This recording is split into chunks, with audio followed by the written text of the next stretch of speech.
el Perú, venezolano, colombiano, mexicano, chino, que sea, inmediatamente de deporte. Por lo menos quitemos a los delincuentes encima, sea cual sea su nacionalidad.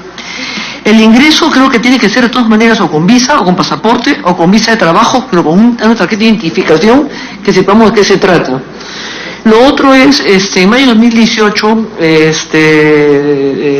se formó el Grupo de Lima, y muy bien la acción que hicieron. Hay que felicitar a la Cancillería por la iniciativa, la manejó usted muy bien, y tuvo un gran eco y es reconocida el día de hoy. Y muy bien también reconocida a la Asamblea únicamente como la legal en la comunicación de representantes del pueblo venezolano. No está puesto acá, pero sí quisiera preguntar si quisiera la gentileza de contestarme a través de la presidencia el tema de UNASUR. Lenín Moreno ha anunciado que Ecuador se quita el UNASUR, el Perú debería quitarse el UNASUR, no sirve para nada, es la covacha de Chávez y de Maduro y todas esas barbaridades que han juntado ahí. Más bien retomar la iniciativa del presidente Piñera de fomentar, impulsar y concretar Prosur, que es otra vez el antípodo de lo que viene a ser el UNASUR. Me sorprendió lo de la OEA, porque estuve haciendo el seguimiento de la OEA y la verdad que han sido no sé cuántas sesiones que han tenido, cuántas votaciones al mismo día, 300 votaciones al mismo día, y espero que eso se mejore, porque la OEA, no su presidente, porque se ha portado muy bien, sino algunos países que son parte del ALBA, no han ayudado mucho y han fracasado las votaciones. Después, quiero que sepa, canciller, aprovechando que está la prensa acá, sobre todo, que cuando los congresistas viajamos al exterior, lo primero que vendemos es el Perú, que lo que vendemos antes que nada es el tema de Alianza del Pacífico. Gran Bretaña ha buscado al Perú para el tema del Pacífico. El Parlamento Europeo invitó al Parlamento, a los congresistas de la Alianza del Pacífico, con todo pagado, para ver a la Alianza del Pacífico como una alternativa, una posibilidad. Nos reunimos con los empresarios, lo que viene a ser la CONFIEP, también de ahí. Después hay que meterle un poco de pulso, porque ellos están bastante preocupados de la situación. Es bien complicada la señora May, bien complicada, está al borde de la salida y ellos en un caos similar. Después, y por supuesto que tocamos obviamente con voz alta y fuerte el tema de Venezuela, para que el mundo entienda lo que pasa en Venezuela. Y por último, dos cosas finales. El señor Toledo se fue del país porque el Ejecutivo, el Gobierno, el Poder Judicial lo permitieron. Hay un informe de Graciela Villasís en el diario El Comercio, días después de Navidad, antes de Año Nuevo, donde informó la salida de Toledo. Y sabiendo que Toledo se está viendo, no tiene nada que ver con ustedes, pero sí ponerlo en cada escenario que haya. El señor Toledo vino de Punta del Este, del norte, a ver si el presidente me escucha y el señor García Aragón también. No. Y sí, informar que el señor Toledo se fugó porque lo dejaron irse.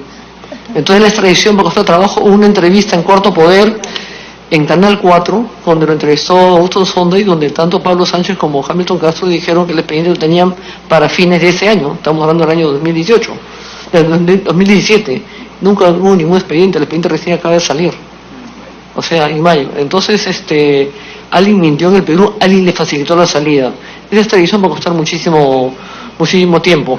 Y Toledo salió del Perú en enero del 17 con el visto bueno de todas las partes. Eso es todo, presidente. Muchas gracias. Congresista Aramayo. Presidente, ¿cómo está? Colegas, buenos días. Un saludo al canciller, a los miembros de la embajada que lo acompañan. Yo quiero saludar su presentación aquí en la comisión y tengo algunas preocupaciones que voy a procurar, en atención a la exhortación de nuestro presidente, ser bastante breve. Primero es que las cifras que usted nos presenta es que hay 700.000 habitantes o inmigrantes en un poco más. Y es una cifra dinámica que, por cierto, afecta directamente al país y de diferentes formas. Ya lo habían mencionado en el tema de infraestructura de salud, ¿no? ¿Por qué se da cobertura de SIS si hay muchos peruanos que no tienen cobertura? Son reflexiones lógicas, pero a veces no entienden un criterio de solidaridad que tiene que corresponder al país y es entendible. Por eso creo, a través del presidente, señor canciller, de que hay la necesidad de, bajo el criterio que somos un país descentralizado, pero también unitario, generar una especie de criterios uniformes respecto a la política que tiene el Perú, respecto a cómo tratar al migrante, y en este caso al ciudadano venezolano. A nadie le llama la atención, o a todos más bien nos llama la atención las declaraciones del señor Henry López, que es gobernador regional de Huancayo, que dice que Huancayo va a ser una zona libre de venezolanos, como si se tratara de una pandemia. Y esto no se puede permitir. Pero los gobiernos subnacionales, Huancayo, en el caso de Libre de Venezolanos, o en el caso de Puno, que es un tema que yo he traído aquí varias veces a la comisión, cuando dice el gobernador regional que va a reunirse con el presidente de Bolivia, Evo Morales, para ver el tema energético, cuando es un tema que no le corresponde, pasa por ser un tema que tiene que revisar Cancillería. ¿Por qué no invita la Cancillería a los gobernadores regionales del país y les explica? Esta es la política internacional en materia de migración. ¿Por qué no se convoca? Porque creo que Relaciones Exteriores no solamente mira hacia afuera, sino mira hacia adentro. Y mira hacia adentro cuando se trata de política exterior. Entonces, tenemos hoy nuevas autoridades a nivel de Ejecutivo Subnacional, nuevos consejeros regionales. ¿Cuántas ordenanzas regionales de esta naturaleza ilegal vamos a tener en el país? Entonces yo quisiera respetuosamente sugerir a la Cancillería que cuando se habla de política internacional a veces lo primero es mirar hacia adentro. Otro tema que saludo es el tema de generar algunas reuniones que tengan que ver con temas específicos. El tema de hacer una reunión regional en materia de salud pública me parece importante. Y de cara a las fronteras y lo que hemos visto en las visitas que hemos tenido en Tumbes, que hemos tenido ahora en la frontera tripartita, hay dos demandas importantes: salud, y creo que ahí hay que hacer una cobertura sin fronteras para atender a los ciudadanos de los países en fronteras, y también hay una demanda energética. Con energía hay salud, hay educación, hay conectividad, hay desarrollo, hay bienestar. O sea, hay un engranaje de cosas que se van resolviendo. Yo he cursado algunos oficios a su despacho, señor Canciller, después de cada una de estas visitas, donde las autoridades subnacionales dicen, por ejemplo, que para la política de crear distritos o de atender estas necesidades se necesitan opiniones favorables de Cancillería. Creo que esas opiniones tienen que ser diligentes, oportunas, porque no solamente se habla de la soberanía nacional, sino de la integridad de nuestros compatriotas. Habla usted de una visa humanitaria, me parece necesaria, pero sería bueno conocer los estándares con los que se dan, que es un detalle que usted no ha acotado en esta presentación. Y respecto a la extradición del expresidente Toledo, no porque antes se hizo con dilación, se tiene que hacer ahora. No porque el promedio y la línea de base para extraditar a alguien haya sido 2 años y 1 mes, hoy tiene que ser esta nuestra línea de base. Hoy tenemos gestiones por resultados, hoy la tecnología de la información y las comunicaciones nos genera nuevos recursos.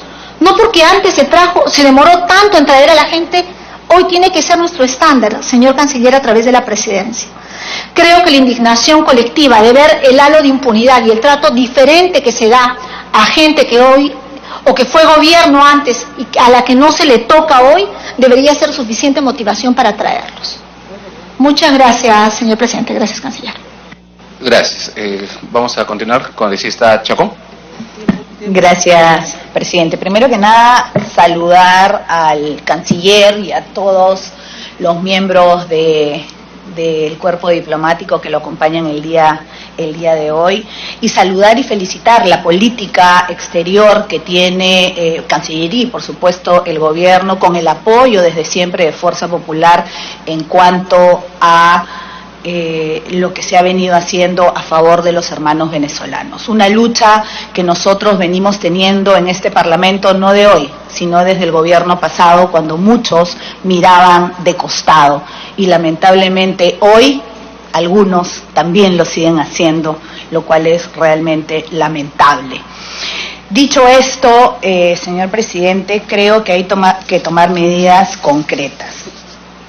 No es una realidad el hecho que nuestra ciudadanía en algunos momentos se siente invadida por nuestros hermanos venezolanos, y que el Estado no está siendo capaz de darle a nuestros hermanos venezolanos las facilidades para que su estancia pueda ser lo mejor posible, pero sobre todo que no levante problemas en nuestros ciudadanos. Y esto tiene que ver básicamente con la atención en salud, como usted lo ha mencionado, que ya de por sí la tenemos colapsada, solo con los peruanos. Con el sistema educativo, hay muchos, como vemos en las cifras, que han entrado con niños en edad escolar. Ya de por sí es complicado para algunos de nuestros conciudadanos poder conseguir cupos en los colegios. Entonces todo esto, y no estoy diciendo que con razón, todo esto está generando un malestar que en algunos casos se puede convertir en xenofobia, lo cual es muy peligroso, señor canciller. Y creo que tenemos la obligación en este Parlamento de tomar medidas concretas para que esto no ocurra y no tengamos que hacer algo cuando suceda una desgracia. Igualmente, en el caso de la seguridad ciudadana, han habido casos específicos donde efectivamente ciudadanos extranjeros o venezolanos particularmente han cometido actos delincuenciales. Pero esto ha generado que existe una voz falsa en muchos casos de que todo el incremento de la inseguridad ciudadana en el país es a razón de que ahora hay ciudadanos venezolanos. Y eso, señor canciller, es muy peligroso. Sé que esto es un tema transversal, que usted está haciendo un trabajo extraordinario en lo que se refiere al tema específico de Cancillería, pero debería de haber una coordinación con el Ministerio de Salud. Usted lo ha mencionado, pero realmente, ¿qué temas concretos se están dando? Porque yo veo que lo que hay son estudios, son a ver cuántos hay, cuáles son las políticas concretas que vamos a hacer para que efectivamente podamos solucionar este tipo de problemas. Y simplemente le doy un ejemplo, y no se trata muchas veces de contratar consultores, genios que nos den las recetas. Muchas veces buscando legislación comparada es más que suficiente, señor canciller. En Estados Unidos, y lo sé porque conozco de estos casos, ya que conozco a personas que se han beneficiado de esto, hay profesionales, sobre todo en salud, o profesionales que son escasos o necesitados en algunas áreas, y hablo del caso específico de Estados Unidos, que van a hacer sus maestrías, van como estudiantes. Una vez que terminan, pueden trabajar allá un cierto tiempo. Luego tienen que regresar a sus países. Sin embargo, el gobierno americano les da una opción y les dice: señores, nosotros necesitamos médicos en esta ciudad.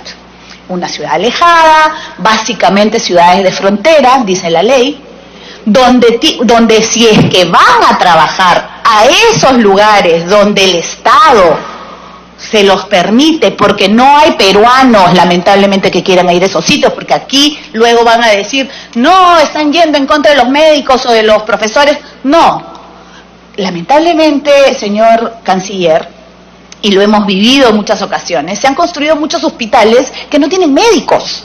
Y no estoy hablando solamente en zonas alejadas de frontera. La gente, por ejemplo, prefiere irse al hospital de Chiclayo que al hospital de Cajamarca. Y ni que decirle al hospital de Chota, solo para darle un ejemplo.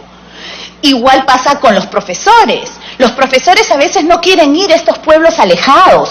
Y cuando van y dicen: ya voy a ir, si usted efectivamente va a esos pueblos, el profesor llega muchas veces miércoles o martes y se va jueves. Y esos niños están totalmente abandonados a su suerte en el tema de educación. ¿Por qué no se hace y se impulsa a través de Cancillería, ustedes que tienen facilidad para conocer tantos países y ver cuáles son sus experiencias positivas? ¿Por qué no se pide apoyo a la OCDE, que en estos momentos, por ejemplo, nos está dando tantas herramientas positivas en diferentes temas? ¿Qué es lo que se puede hacer con estos profesionales totalmente capacitados, que realmente quieren hacer algo positivo por el país, pero que lamentablemente no pueden? Políticas públicas claras, dejémonos de hacer solamente en papel. Vayamos realmente a la acción, no permitamos que nuestros hermanos venezolanos entren en esta vorágine de una xenofobia que obviamente los peruanos de bien no desean. Eso por un lado. Por otro lado, en el caso de la visita a los lugares de frontera me parecen muy positivos, pero la verdad es que no es la primera vez que yo escucho que en todos los congresos y en todos los gobiernos, los congresistas con el canciller y con diferentes ministros van a la zona de frontera y toman nota, y las expectativas de nuestros hermanos se incrementan, pero efectivamente ¿cuántas veces hemos tomado nota y cuántas veces esas notas se han tornado en casos concretos, en luz, en agua, en mejor educación, pistas y veredas? Menos casos de anemia. ¿Cuántas veces? Quisiera preguntar específicamente qué coordinación ha hecho la Cancillería con esas notas, con el Ejecutivo, para que efectivamente estas notas se traduzcan en realidad y solamente se puede hacer con presupuesto. Estamos ante la discusión de la ley de presupuesto todos estos meses hasta diciembre de este año. Señor Canciller, toda propuesta que no viene de la mano con presupuesto no es nada más que demagogia. ¿Qué presupuesto se le está dando? Efectivamente, estas zonas de frontera donde se está visitando. ¿Qué casos concretos, qué obras concretas, qué códigos SNIP? Yo creo, y yo estoy segura, además usted es también de la selva y sabe perfectamente cuáles son las necesidades, conozco de su capacidad y su interés, pero lamentablemente solo no lo va a poder hacer.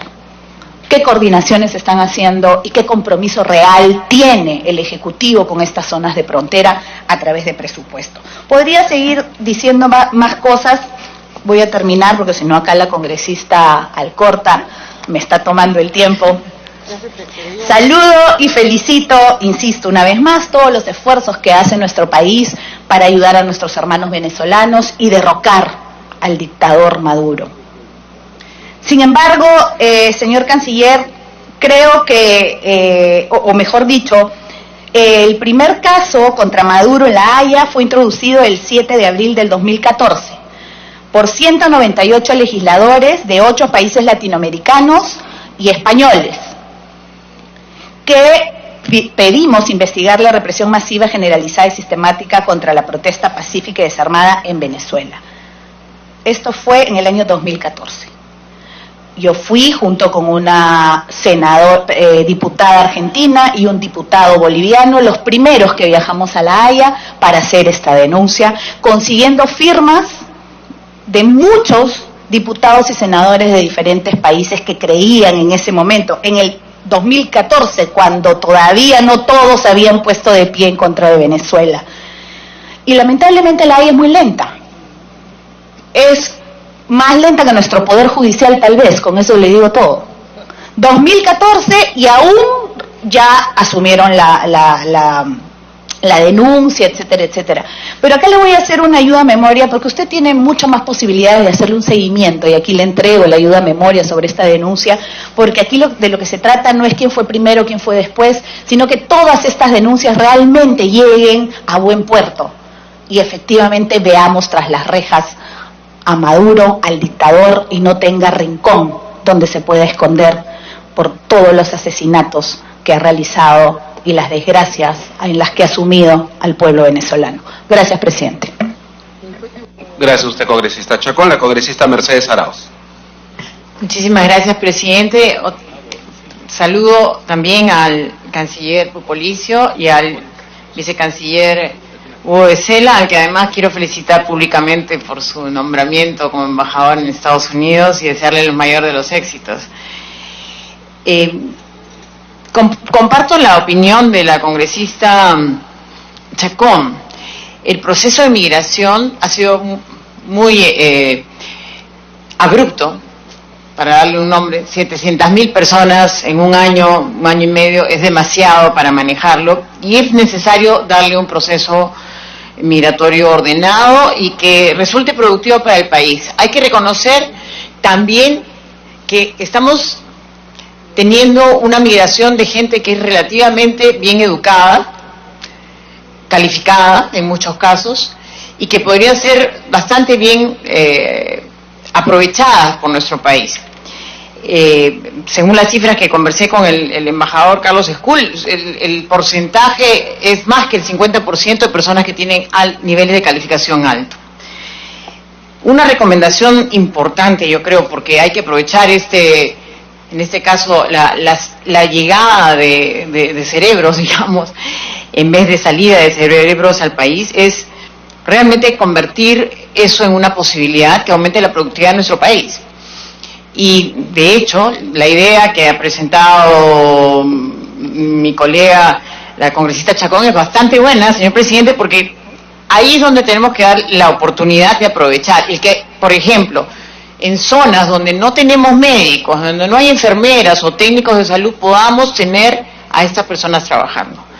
Pero para lograr eso, y digo, están en todas las carreras, porque no puedo entender cómo en Petroperú o en Perú Petro no tengamos a los ingenieros de petroleros que han fugado de su país y que son de la mayor calidad, que nos podrían mejorar abruptamente, y que creo que en Colombia sí los están aprovechando adecuadamente para el tema petrolero, para dar ejemplos concretos. Pero para eso necesitamos, estoy seguro, algunas cosas que podemos trabajar aquí desde el Congreso para facilitarlo de manera legislativa, pero hay otras cosas que no son de manera legislativa. Hay un problema serio que creo que el Ministerio de Educación, y le pido a través suyo, señor presidente, que el ministro transmita al Ministerio de Educación el tema de reconocimiento de títulos. La SUNEDU tiene que entender que estos profesionales no pueden ir a recoger documentos a su país. Nadie le va a dar los títulos registrados y con el sello correspondiente fuera del país. O sea, SUNEDU tiene que asumir con responsabilidad que hay profesionales que están llegando y que pueden ser reconocidos sus títulos. Si no, es imposible. Y lo vamos a seguir castigando. Sí, cómo no, por favor. Interrupción congresista Chacón. Presidente. Gracias, presidente. Gracias, congresista. Totalmente de acuerdo con la congresista Arauz, pero hay que hacer hincapié que tienen que cumplir los requerimientos que cualquier otro extranjero en el Perú. Lo digo, yo sé que usted se refiere a eso, lo digo porque después van a decir, cosa que siempre ya conocemos algunos opinólogos, que nosotros estamos incentivando el hecho de que vengan a ejercer sin absolutamente ningún requerimiento en contra y en medio del ciudadano peruano. Falso. Lo que la congresista está proponiendo, que yo apoyo perfectamente, es que haciendo todos los trámites, pero tomando en consideración esos temas que ella menciona, se pueda efectivamente titular o ayudar a que ellos puedan ejercer en nuestro país. Gracias. Puede continuar con esta Arauz. Muchas gracias. Exactamente, la idea no es una cosa de dejar abierto y dejarnos engañar, ¿no? Como querían hacer algunos médicos cubanos en la época de la invasión del ALBA, ¿no? Que venían bueno, en la época del gobierno aprista comenzaron a invadirnos y a meterse por varios sitios, ¿no? No queremos eso. Queremos médicos calificados, reconocidos, pero es más fácil reconocer un título, conectarse de repente con la universidad, en vez de pedirle que traiga el documento certificado, porque probablemente las oficinas consulares no les van a dar ese servicio, las que hoy existen, no les van a dar ese servicio. Y así con otras barreras para la formalización. El Ministerio de Trabajo podría también evaluar cosas que son de nivel debajo de un decreto supremo, ¿no? O sea, resoluciones ministeriales, cosas de esa manera, revisarla. Yo creo que la Cancillería podría ser un gran promotor de esto. ¿Por qué? Porque el mercado hoy día está saturado de personas que vienen de Venezuela, pero es el mercado informal. Y por eso es que los salarios del mercado informal son los que están siendo presionados a la baja. Y ese es el tema. Y en vez de cubrir esas brechas con personas calificadas en los espacios donde deberían estar, no lo estamos haciendo. Creo que por ahí debemos darle un esfuerzo. Yo me comprometo en apoyarlo desde aquí a la Cancillería para poder sacar normativa y proyectos de ley. Estoy seguro que en esta comisión trabajaríamos juntos en la misma medida que nos permitan hacer este proceso más ordenado, ¿no? Otro tema que me parece importante es ¿cómo hacemos para que se recupere la embajada, para que el señor Carlos Escul no siga trabajando solo desde la embajada de Colombia? O sea, entiendo que inclusive trataron de llevarse documentos, muebles, equipos. se evitó, pero de todas maneras, ¿cómo logramos que realmente puedan operar adecuadamente esta nueva embajada? Creo que es importante apoyarlos. Otro tema que creo que es sumamente importante es la coordinación de acciones con la cooperación internacional. El tema de la cooperación internacional que está llegando para el apoyo de los migrantes y también de los refugiados es grandísima. Hoy en día todo el mundo quiere apoyar a Perú porque dicen que Perú tiene el modelo ideal de buen trato a los migrantes y quieren cooperar, pero lamentablemente creo que vienen de todos lados y van a diferentes agencias y no hablan ni concentran con, creo yo, la Cancillería, que debería ser el ente que congregue y actúe como el gran coordinador y también el promotor de que salgan iniciativas adecuadas en ese sentido. He conversado con muchas personas con deseos de dar más y más cooperación y sin embargo, pues, bueno, yo digo, transmitémoslo a través de la Cancillería, pero muchos llegan a ministerios o otras entidades y puede causar desorden. Yo creo que el desorden hay que evitarlo y creo que para eso está la Agencia de Cooperación Económica que tiene el APSI, que está ahí, ¿no? O sea, que debería ser el que asuma un rol proactivo para, obviamente con las direcciones respectivas, ¿no? Que ven migraciones y refugiados, pero que asuman ese rol de coordinación más activa, ¿no? Voy a decir un tema que a mí me molesta mencionarlo, pero creo que es importante. Yo lo quiero felicitar primero porque acaban de enviar un proyecto de ley que duplica las sanciones a los exterroristas que vuelven a delinquir. Esa es una muy buena iniciativa del Ejecutivo y creo que es correcta. Sin embargo, Sendero Luminoso en Bolivia, frente a la Corte Interamericana de Derechos Humanos, ha lanzado toda una parafernalia que daña la imagen del país, y yo sé que ustedes están trabajando en eso, pero quisiera que lo dijeran aquí en público para que lo vean las personas, porque realmente es grave que estas personas traten de vender el terrorismo como un asunto de conflicto armado interno. Eso es totalmente falso. Terrorismo, además, que muchas veces está vinculado al narcotráfico, valgan las verdades decirlo. Entonces yo quisiera que ustedes lo dijeran acá, señor presidente, a través suyo, sí, cómo no, ¿no? Para que podamos lograr tener tranquilidad. Y también, en ese sentido, el hecho de estos personajes extraños, como este que habla de este grupo Incari, creo que se llama Islam, que también son injerencias externas que están tratando de penetrar en las actividades cotidianas de nuestro país y tenemos que tener el mayor de los órdenes. Y solamente, antes de darle la palabra a la señora congresista que me ha pedido la interrupción, en el caso de Toledo, no le podemos echar la culpa al Ejecutivo. O sea, el Ejecutivo no puede tomar acción si no hay una orden del fiscal para que se le pare en el aeropuerto, donde cualquier salida del país. O sea, el Ejecutivo no tiene esa facultad. Tenemos que entender y repetir la separación de funciones y de potestades que tenemos, porque si no lo decimos públicamente, la gente va a pensar de que nosotros hemos metido presos a los dos que el Ejecutivo ha metido presos a los dos acusadores, Chávez. No, ha sido la Fiscalía ha actuado con toda independencia. Lo mismo en este caso, la Fiscalía actuó o no actuó a su decisión, pero no fue el Ejecutivo, y creo que eso es un punto importante para aclarar. Gracias, señor presidente, y le doy la interrupción a la señora congresista.